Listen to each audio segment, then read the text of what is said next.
part 2 of finishing up our second bathroom for appraisal. All of these things we were finishing up were finished up in the last 2 weeks before the appraisal.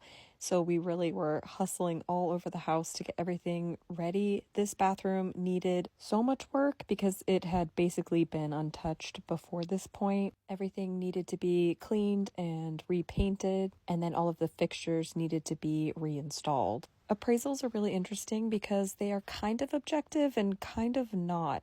They go a lot off of comps in the area. So recently sold houses with similar square footage, number of bedroom, bathroom, same amount of yard. This is a big part of why we bought this particular house. We fell in love with it from the outside and from walking through it, believe it or not, but also because we just love the neighborhood. It's a really nice neighborhood.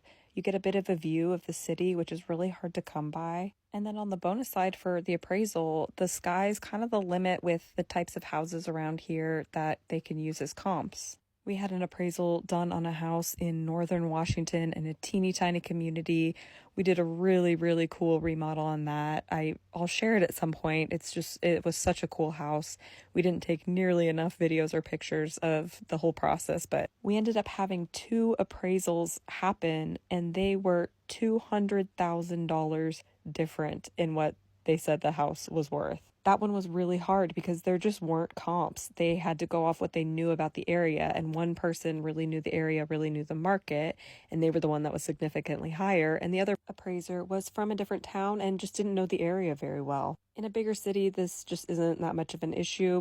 We've been watching this market for years. We love this neighborhood so much. We watch every house that comes available. And so it's really helpful because we know the upside of what this house could be worth one day, which is really helpful when you're going through something like an appraisal in 7 months where you're having to build in a lot of equity. We would have never taken this risk in an area we didn't know very well, or in a place that we hadn't done a ton of research on, or frankly, if we hadn't done multiple renovations before. We are kind of an extreme case, and I love, love, love all the comments about people who are tackling things in their own home. After watching a few of our videos, a deadline is really motivating, so have some people come and stay with you, have a dinner party, whatever you need to do. I just agreed to hosting a friend's bridal shower at the beginning of August this year, so that is huge motivation to get this house furnished. Okay, so this shower was missing a bunch of grout along the bottom.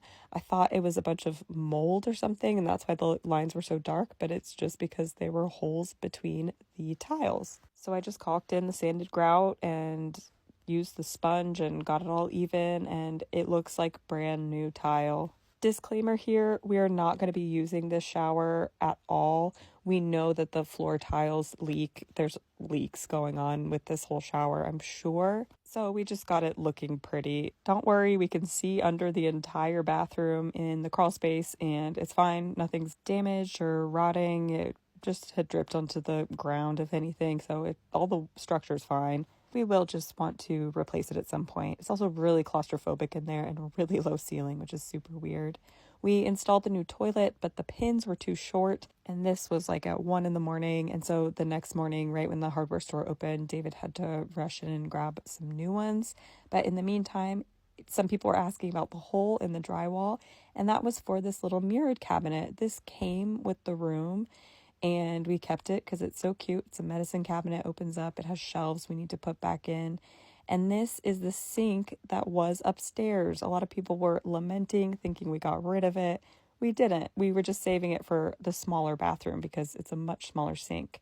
And I think it fits perfectly down here. The only unfortunate thing about this room is that the mirror was set in place completely not centered, and the light fixtures where they were also originally placed make no sense and don't line up with each other. So we actually got the wrong light fixtures for this room, so those are gonna have to be replaced anyway, and at that point we can kind of move them around and make them a little more straight. And this is the next morning. We got the new pins in and we're able to finally get this toilet installed.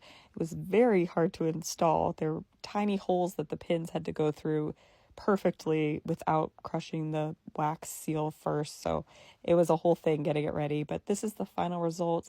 Look how good that shower looks. We didn't put a new shower head on, we didn't have time, but the tile looks perfect. It looks brand new compared. And then the awesome women at AVANT Collective up in Seattle sent us some soap for this bathroom as well, and it's the perfect finishing touch.